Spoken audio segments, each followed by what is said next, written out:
Merci de votre attention, madame, monsieur. L'actualité de ce jeudi, le lancement en zone périurbaine du programme d'urgence de développement communautaire PUDC. C'est à Sabado-Clémé ce matin par le Premier ministre. Le lancement de ce programme intervient alors que Puris, autre projet mis en œuvre il y a 7 ans, connaît sa phase d'achèvement. On en parle ce soir dans cette édition. La réforme politique au Togo, le HCOUN engage la réflexion à partir du 11 juillet prochain. Réflexion surtout sur la notion même de réforme et le vivre ensemble des Togolais. Les contours ont été définis ce jeudi en conférence de presse. Enfin, de l'émotion, de la politique aussi, aux Invalides à Paris ce jeudi. La France a rendu un hommage national à Michel Rocard, l'ancien Premier ministre de François Mitterrand, mort samedi dernier. Voilà, madame, monsieur, le sommaire, bienvenue. Voici le journal. Bonsoir à tous. Après Penjal, la semaine dernière, voici le PUDC à nos portes, en zone périurbaine, à Sabado-Clémé précisément, une banlieue confrontée, vous le savez, comme d'autres d'ailleurs, à des difficultés d'approvisionnement en eau potable, une situation pas toujours très heureuse pour la population, c'est un euphémisme. Le PUDC apparaît donc comme une solution immédiate. Le programme vient d'être lancé ce matin par le Premier ministre en zone urbaine, donc Prudence Insou. C'est officiel. Le programme d'urgence de développement communautaire en zone périurbaine lancé sur orbite à Clémé dans le canton de Sabado par le Premier ministre Commissaire Omklassou, représentant le chef de l'État.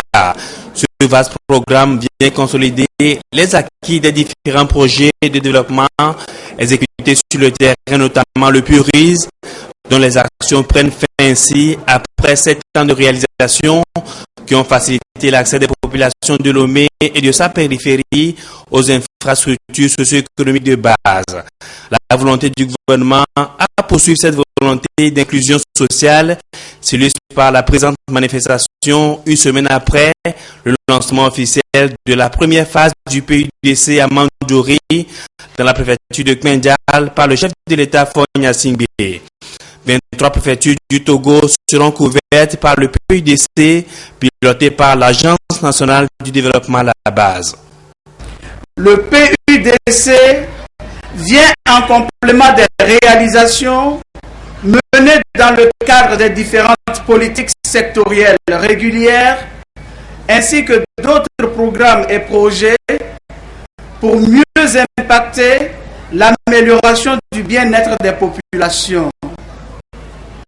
Ainsi, les populations jusqu'à présent marginalisées pourront bénéficier des fruits de la croissance économique et se sentiront donc mieux intégrées.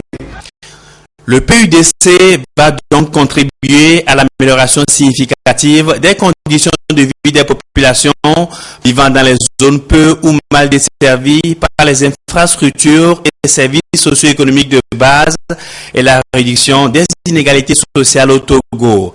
Il suscite une forte implication de certains partenaires en développement, notamment la Banque mondiale et le Programme des Nations Unies pour le développement, qui ont réitéré une fois encore leur engagement à accompagner le Togo dans la mise en œuvre effective du PUDC.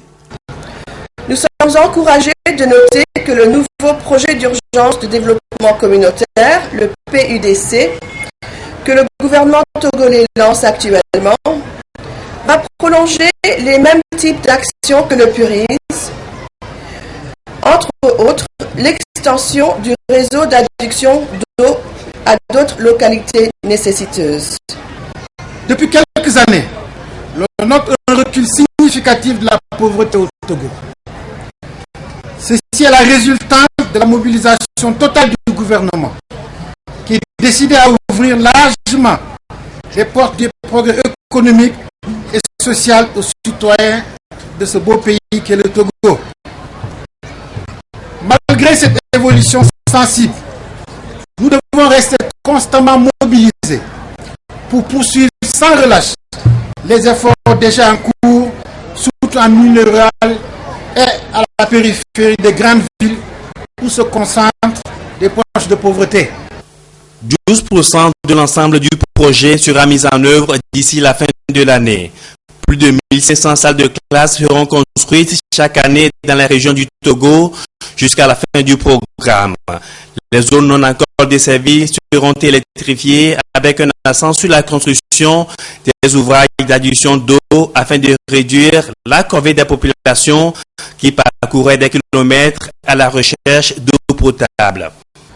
Après Bengal, où le chef de l'État a personnellement lancé ce vaste programme du PUDC, en venant aujourd'hui lancer le PUDC en zone périurbaine à Lomé, nous voulons exprimer haut et fort notre ferme conviction que le programme d'urgence de développement communautaire doit cibler toutes les populations marginalisées où qu'elles se trouvent sur notre territoire.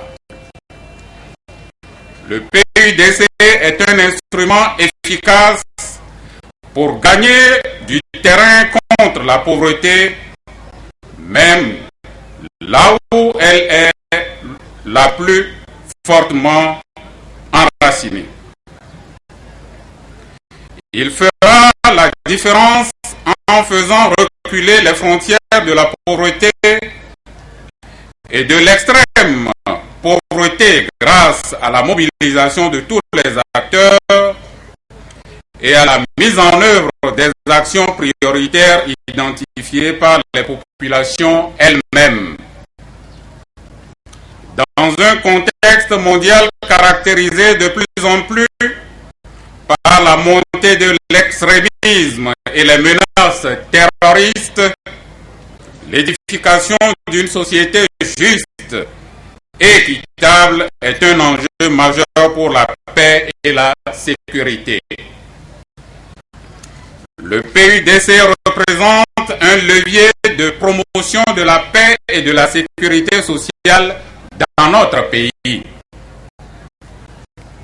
Ce programme répond au double impératif de développement économique et social et de promotion de la sécurité. Un double impératif qui exige des réponses adaptées à impact rapide sur les conditions de vie des populations.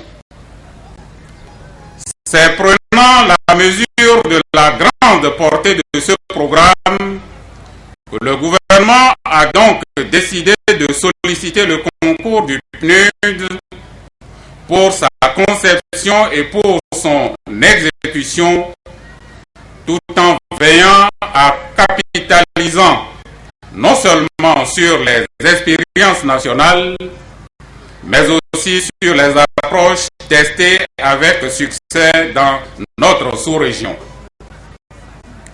Vu la forte qualité de notre partenariat avec le PNUD, je ne doute pas que nous saurons ensemble capitaliser sur sa forte expérience dans le domaine du développement intégré pour nous permettre d'avancer rapidement et bien dans la mise en œuvre de ce programme en vue d'un impact durable sur le bien-être des populations. Il est aussi prévu la construction des logements sociaux, des centres de santé équipés ainsi que l'introduction de cliniques mobiles. Un système de géolocalisation des infrastructures sera mis en place ainsi que la modernisation des techniques agricoles. Tout ceci pour le renforcement de la cohésion sociale, gage d'une paix durable au Togo. Pour atteindre ces objectifs, le programme s'inscrit dans une démarche d'efficacité et d'efficience en complétant les actions conduites par l'État à travers ses politiques et programmes sectoriels, à travers des interventions ciblées qui constituent des réponses adaptées et intégrées aux besoins vitaux exprimés par les populations. Ces interventions nous permettront d'enregistrer des progrès majeurs et rapides dans les domaines prioritaires tels que l'éducation, la santé, la protection sociale, l'accès à l'énergie, l'autonomisation économique des femmes, des jeunes et des autres groupes vulnérables, l'agriculture, l'accès à un logement décent, l'hydraulique et assainissement, les pistes rurales et les infrastructures socio-économiques. L'un des atouts clés de ce programme est qu'il vise des résultats concrets qui changent le quotidien des populations. Le développement de l'entrepreneuriat rural et local est un enjeu majeur pour l'amélioration de revenus et la création de l'emploi. C'est dans cette perspective que le programme renforcera la productivité des populations rurales en facilitant l'accès aux techniques de production et de transformation et en amplifiant l'accès aux services financiers. Les populations bénéficiaires de ce projet ont félicité le chef de l'État pour ses différentes actions en faveur des couches les plus vulnérables. En guise de reconnaissance, elles ont offert un cadeau symbolique au président de la République, présent réceptionné par le Premier ministre. Et je précise que ce programme d'urgence de développement communautaire PUDC vient en relais au projet d'urgence de réhabilitation des infrastructures et des services électriques PURIS. Il y a 7 ans environ maintenant que ce projet est mis en œuvre pratiquement en phase d'achèvement. Les réalisations ont été donc faites. Les populations bénéficiaires apprécient d'ailleurs. Nous les entendrons tout à l'heure dans le reportage à suivre dans le courant de cette édition. À noter dans la foulée cette consultation nationale des acteurs du secteur de l'eau, de l'assainissement et de l'hygiène. C'était ce matin en Haute-Champ, dans le AO, attendu l'élaboration d'une nouvelle stratégie en matière surtout d'assainissement à la période 2017-2020 concernée. Les précisions avec Patrice Bocco, la voix un peu cassée. En matière d'accès à l'hygiène et à l'assainissement, 2013-2016 est décrété pour permettre à certains pays de corriger leurs insuffisances dans l'atteinte des objectifs du millénaire pour le développement OMD. Aujourd'hui, il est question des objectifs pour le développement durable ODD.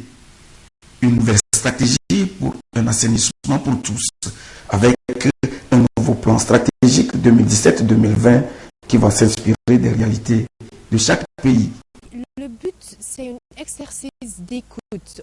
Comment le WSCC peut agir pour aider les défis, pour avancer l'agenda dans tous les pays qu'on travaille, avancer l'agenda de l'hygiène et de l'assainissement de base. Sur le plan national, le secteur de l'eau, de l'hygiène et de l'assainissement a connu des avancées, surtout dans l'éradication de la défécation à l'air libre. Sur les 7 millions que nous sommes, près de 4 millions ne continuent pas à déféquer à l'air libre. C'est un problème crucial pour le Togo. Et il va falloir que nous prenions des mesures drastiques à tous les niveaux. Donc, le WSCC s'est engagé aux côtés du gouvernement à pouvoir mobiliser tous les acteurs. Il y a un canton au Togo qui se trouve dans la région de la Kara qui a déjà mis fin à la défécation à l'air libre. Et notre but, c'est que tous les cantons, un à un, commencent par déclarer fin de la défécation à l'air libre. Ça veut dire ne plus chier dans la nature. Voilà, mettre fin à la défécation à l'air libre au Togo. À l'ouverture des travaux, le représentant du ministère en charge de l'eau et de l'assainissement a invité chaque acteur à proposer des orientations fiables qui prennent en compte les priorités nationales du secteur. Et voilà, toutes nos excuses donc pour la voix de notre reporter Patrice Bocon. L'actualité, c'est aussi les comptes nationaux définitifs de l'année 2012 rendus publics ce jeudi par l'INSEE. Alors que retenir? On sait vaguement que ces comptes sont en quelque sorte le bulletin de santé économique du pays. Charlotte Onsime pour les précisions. Au nombre des réformes entreprises dans le système statistique national figure la production des comptes nationaux et leur mise à disposition suivant les normes internationales. Avec cette relance, le Togo est parvenu à publier une série de comptes nationaux définitifs de 2000 à 2011. Ce sont les comptes de 2012 qui font l'objet de la présente rencontre. Ils indiquent un taux de croissance économique de 6,5% du PIB par rapport à ceux de l'année 2011 qui étaient de 6,4%. Les comptes nationaux permettent une vue d'ensemble de l'économie d'un pays et ils offrent la possibilité d'appréhender l'ensemble des relations économiques et commerciales internationales et internationales. Les comptes nationaux, pour ainsi dire, constituent un instrument d'information sur l'évolution des agrégats économiques. C'est un instrument d'analyse macroéconomique, un instrument d'orientation et de décision. Ces documents constituent des références pour les organisations internationales en ce qui concerne l'éligibilité des pays à certains programmes et financements. En tant que partenaire, nous avions besoin déjà de ces comptes pour pouvoir appuyer le Togo. Et il est clair que sans les comptes nationaux, sans des informations sur l'économie togolaise, sur la situation du Togo, un appui ne peut qu'être aléatoire. Alors l'Union européenne a choisi, dès les premiers appuis avec les premiers programmes, d'aider le Togo à rattraper tout ce qui lui permet de mieux connaître sa situation, de savoir là où ça va, là où ça ne va pas et où chacun des partenaires peut intervenir. La production de ces comptes nationaux définitifs s'inscrit dans le projet d'appui institutionnel à l'État togolais financé par l'Union européenne. Dans le courant de cette année, la publication des comptes de 2013 sera aussi faite. Entre autres missions, l'INSEE a la responsabilité de produire en temps réel les informations statistiques nécessaires à la formulation, à la mise en œuvre et au suivi et évaluation des projets politiques et programmes.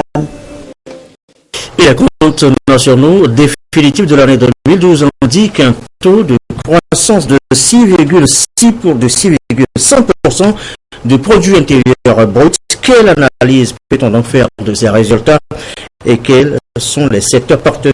Éléments de réponse dans ce dossier de la rédaction, dossier signé Charlotte Onsime. Les comptes nationaux définitifs de l'année 2012 sont désormais disponibles. Ils indiquent une légère augmentation par rapport au taux de croissance économique du PIB de 2011. Il était de 6,4% en 2011 et les comptes 2012 donnent un taux de croissance de 6,5%. Donc 1 point de plus par rapport au compte de 2011. Les comptes nationaux donnent en réalité la richesse du pays. Nous analysons pour voir quelle est la richesse du pays en 2012. Cette croissance est due au secteur tertiaire qui demeure le premier secteur de contribution à la création de richesses du pays. Fruit des nombreuses réformes engagées dans les échanges commerciaux, rendant ainsi plus fluides les transactions. Et le secteur tertiaire, c'est le commerce, c'est les télécoms. Et c'est ces secteurs-là qui ont tiré beaucoup plus la contribution du secteur tertiaire donc dans la contribution à la réalisation du PIB. Ce secteur, quand nous regardons, il contribue à 46,6%, disons 47%. Et le secteur, disons, de télécom contribue à plus de la moitié du poids de ce secteur-là, suivi du commerce. Les activités informelles ont aussi un poids considérable dans le PIB, 59,1%. Bien que le secteur primaire n'ait produit que 24% de la richesse créée en 2012 au Togo, il a absorbé 42% des emplois. Nous évoquions en début de journal le lancement ce jeudi du programme d'urgence de développement communautaire en zone périurbaine. Et ce programme PUDC vient en relais au projet d'urgence de réhabilitation des infrastructures et des services électriques Purise. Il y a 7 ans environ que ce projet est mis en œuvre pratiquement en phase d'achèvement. Des réalisations ont été donc faites, les populations apprécient. Vous allez les entendre dans ce reportage de Augustin Kossi avec Prudence Nissou. C'est l'un des grands projets de développement communautaire exécuté par le gouvernement togolais. Le projet d'urgence de réhabilitation des infrastructures et des services électriques Purise. En 7 ans, Lomé et ses quartiers périphériques ont vu leur espace de vie amélioré. Plus de 12,8 milliards de francs CFA ont été consacrés aux ouvrages réalisés par la Banque mondiale et le Fonds mondial pour l'environnement.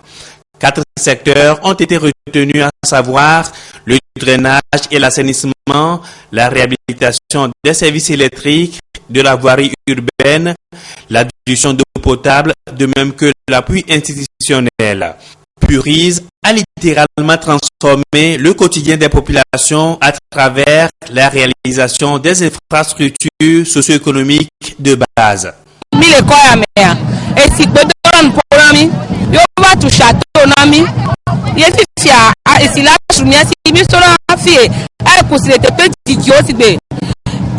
Kilomètres à l'eau, 10 kilomètres et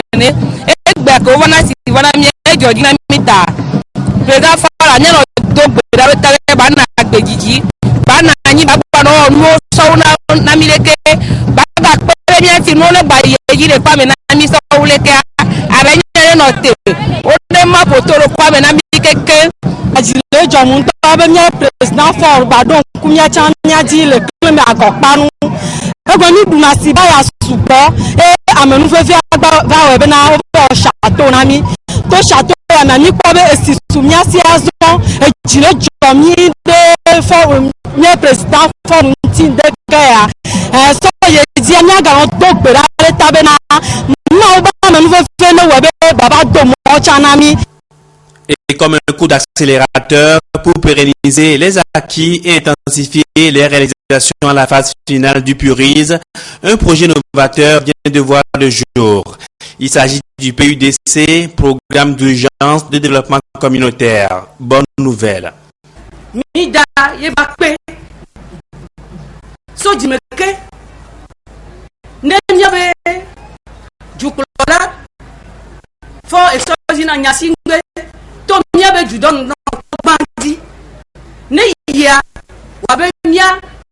Canton d'Aflao, Gan, vite mia clémé,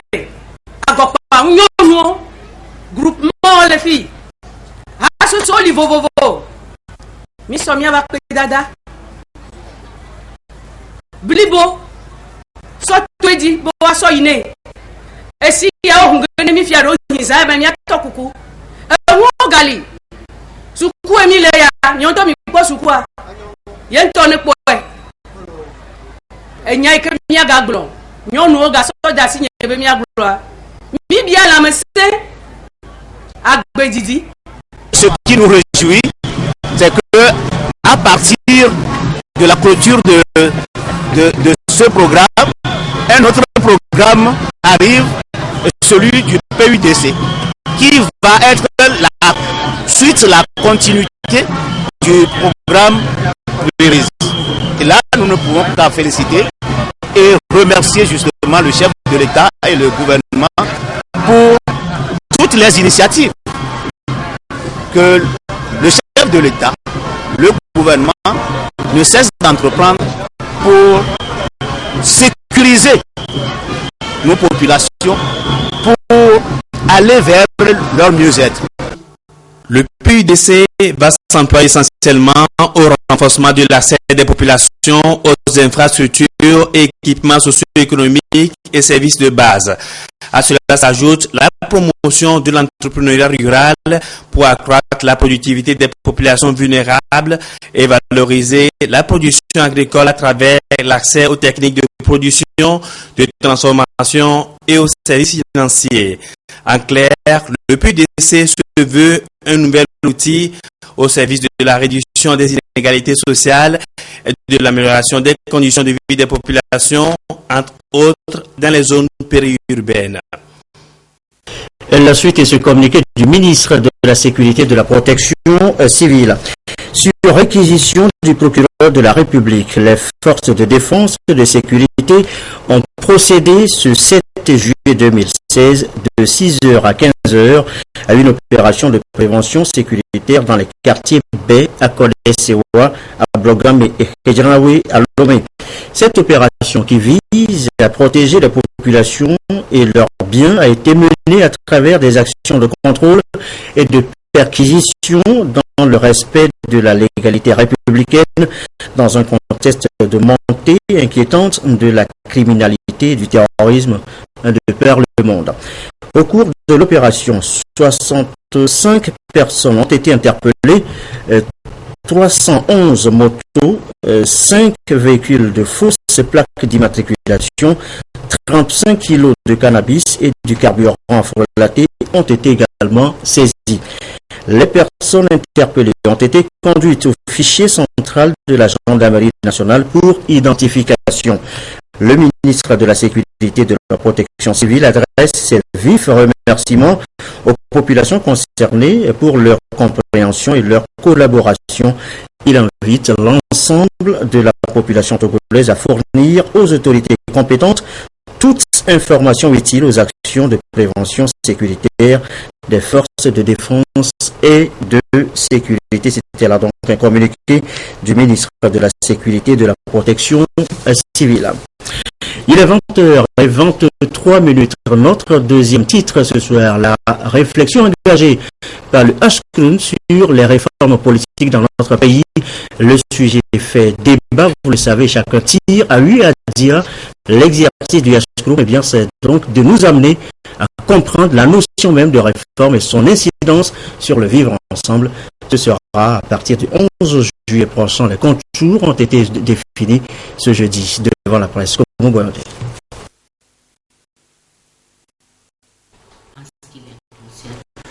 Des réformes politiques et institutionnelles pour un heureux aboutissement du processus de réconciliation au Togo.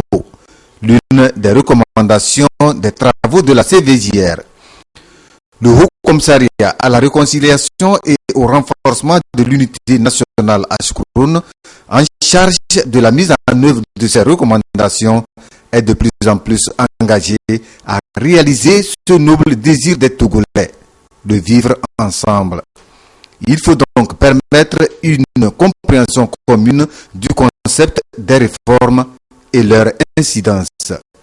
Du 11 au 15 juillet prochain, des personnalités politiques, des juristes, des sociologues, des historiens et des représentants de la société civile vont réfléchir et échanger sur cette question. Notre vision, c'est la réconciliation de tous, les fils et filles de ce pays.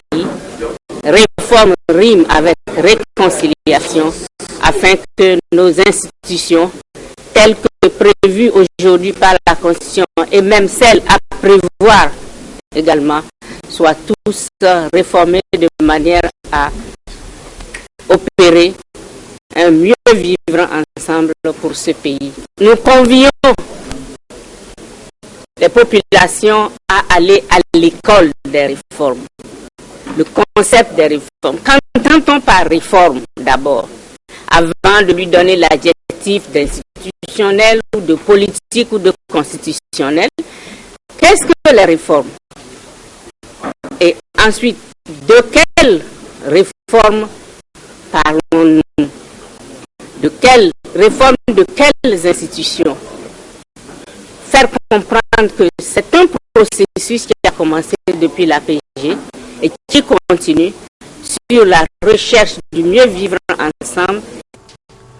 Entre autres thèmes à l'ordre du jour de ces assises, les républiques d'hier et la république d'aujourd'hui. La république de demain. La république de demain dans sa conception. La république de demain face aux enjeux et défis. Les professionnels des médias sont appelés à un relais fidèle des informations issues de cette rencontre qui verra la présence des représentants des pays expérimentés en la matière, tels le Ghana et le Maroc. Nom, Djondo, prénom, Gervais Kofi, signe particulier, homme d'affaires prospère, patron d'Askai Airlines, investi président d'honneur de l'Institut supérieur de droit et d'interprétariat. C'est une reconnaissance pour l'homme et ses actions tournées vers l'excellence et le développement. Sonia Benico, Augustin Kossi, avec Pierre Soussou. Une accolade pour accueillir Gervais Kofi Djondo, le patron d'Askai Airlines, l'homme de la cérémonie, vêtu d'une toge et d'un chapeau, le symbole de la réussite entrepreneuriale.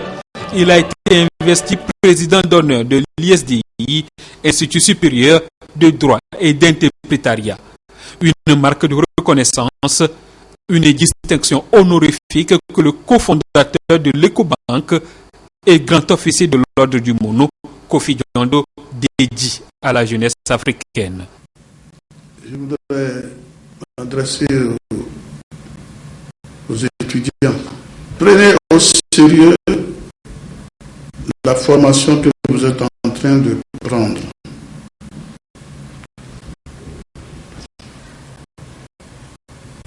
Nous avons toujours pensé adopter la formation théorique, l'enseignement théorique, ça ne suffit pas. Il faut qu'il y ait la formation professionnelle. Et le ministre l'a évoqué tout à l'heure, c'est pour cette raison que, encore une fois de plus, la liaison entre le privé et le public et les universités est capitale. Il faut que vous invitiez les gens du patronat, la chambre de commerce, de temps en temps venir faire des conférences.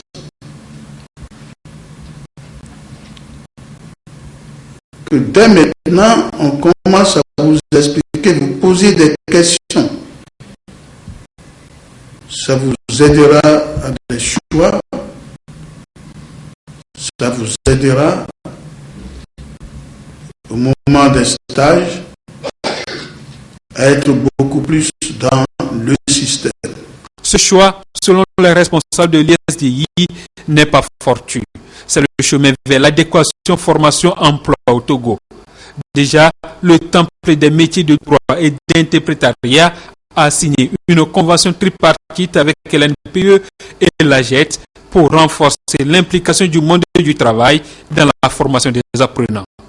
La cérémonie du président d'honneur Djondo est motivée par ce désir ardent de transmettre à la jeunesse togolaise et la jeunesse africaine elle-même, cette notion d'excellence et de talent. Et il faudrait, vous savez, ce qu'incarne le président Djondo lui-même, c'est un Togolais qui fait non seulement la fierté des Togolais, mais également de la sous-région, parce que M. Djondo est un homme pratique et pragmatique qui a fait beaucoup de choses pour la sous-région. Et pour y arriver, il faut avoir travaillé longtemps et sérieusement, de façon assidue et soutenue.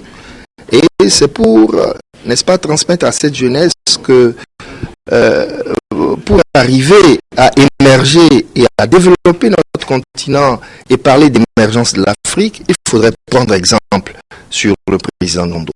Pour le gouvernement, l'émergence du pays repose sur un enseignement supérieur adapté aux besoins du marché du travail. Les enseignants et les opérateurs économiques doivent alors agir ensemble pour gagner le pari de l'adéquation emploi-formation. L'établissement, l'Institut supérieur de droit et d'interprétariat. De bonnes initiatives allant dans le sens de cette rencontre entre la formation et les entreprises. Parce qu'il faut que les jeunes diplômés aient envie d'aller vers le monde des entreprises. Mais pour cela, il faut qu'au préalable, ils soient familiarisés à cet univers, qu'ils, déjà pendant leur formation, au cours de leur formation, ils doivent savoir comment se présentent les choses concrètement sur le terrain, au niveau des entreprises. Et c'est pour cela que des stages de découverte du milieu professionnel doivent être proposés systématiquement à tous les étudiants dès le début de leur cursus universitaire, voire avant même qu'ils commencent leurs études supérieures. En 2 ans, même s'il est trop tôt pour faire le bilan de l'ISDI, l'année académique 2016-2017 augure de bonnes perspectives avec l'ouverture des masters et la certification ISO 9001 version 2015. En choisissant le panafricaniste convaincu Dondo comme parrain, c'est le chemin du travail bien fait et l'excellence qui est tracé. Un monde de l'actualité à l'étranger, de l'émotion, mais beaucoup de politique aussi. L'hommage national à Michel Rocard a été célébré aux Invalides à Paris. L'actualité n'était pas très longue. Regardez. Une cérémonie réglée au millimètre dans la cour des Invalides. La France rend hommage à Michel Rocard.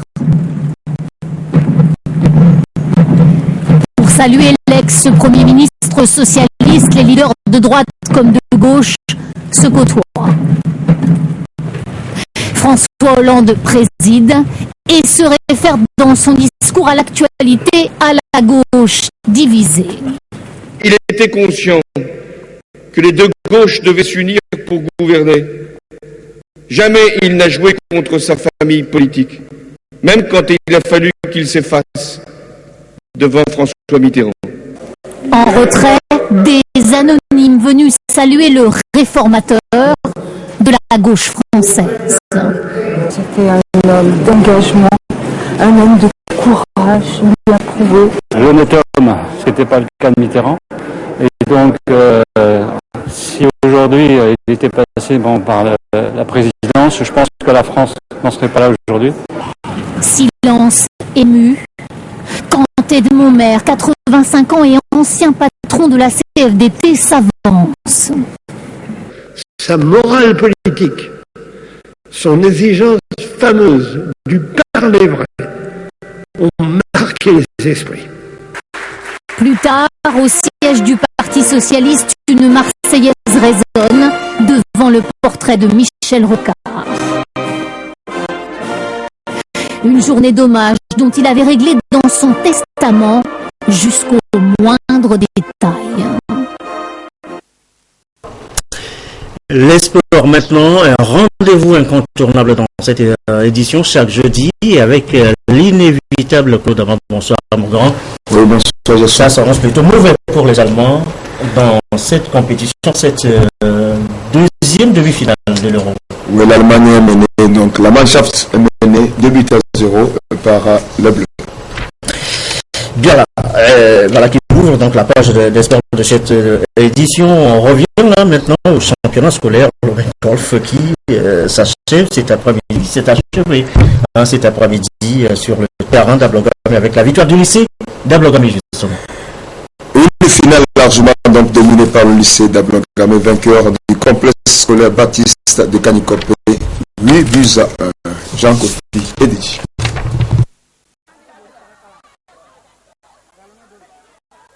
Le lycée d'Ablongamé en rose a dominé de bout en bout cette rencontre face au complexe scolaire Baptiste de Kanikopé.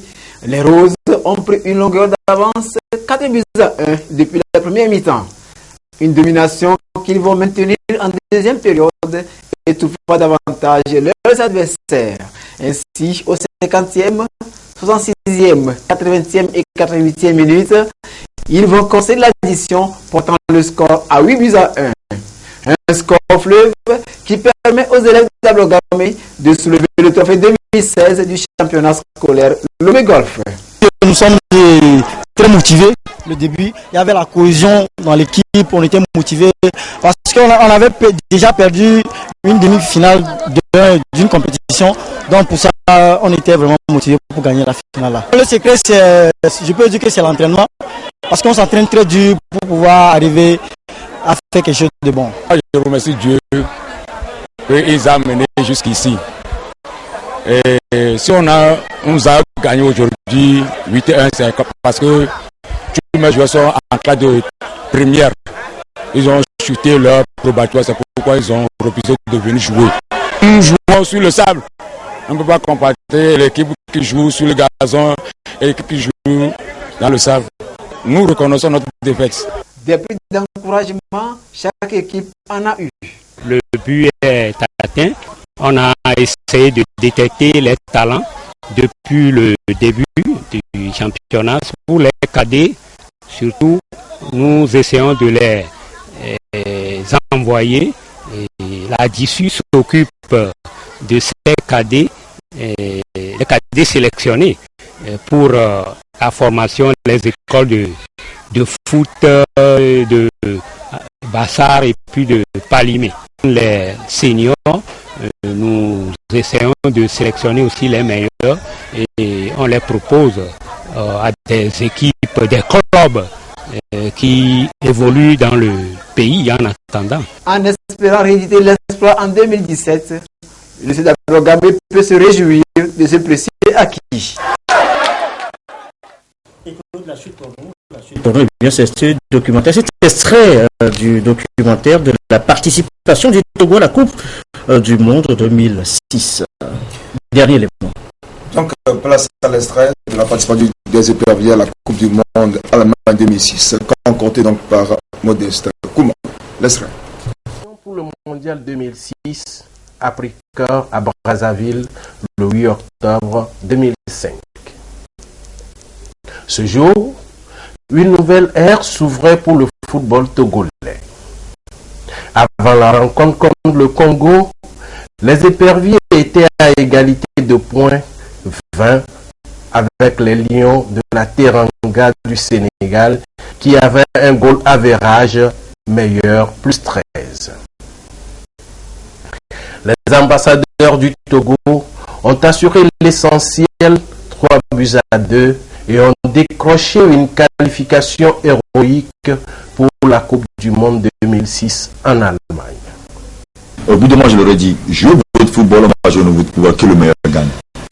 Et là, je suis parti voir Kader, je suis parti voir Daré, je suis parti voir un autre Agassa, qui était dans le but, et je suis parti le voir, j'ai dit Agassa, s'il te plaît, fais-moi plaisir.